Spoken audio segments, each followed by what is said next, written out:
Amanah itu beban, tanggungjawab itu beban, jawatan itu beban.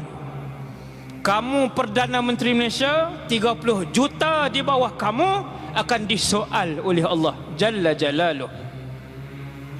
Ni saya umum ni tanggungjawab saya untuk sebut di hadapan pemimpin. Siapapun kamu, bermula daripada Perdana Menteri, kamu Sultan, kamu Menteri Besar, berapa orang rakyat di bawah kamu, tiap-tiap orang itu akan disoal oleh Allah Jalla Jalaluh. Selesai tanggungjawab saya. Saya dah beritahu.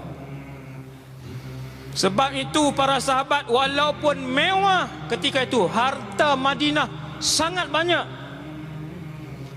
1000 kali ganda lebih banyak daripada perbendaharaan Malaysia. Sangat banyak. Tetapi mereka bersumpah-sumpah untuk tak mau jawatan ini, kerana mereka tahu innahu la nadamah.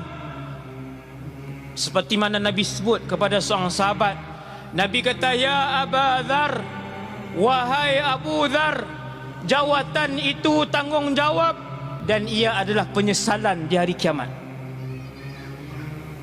Ia bukan benda yang dibangga-banggakan.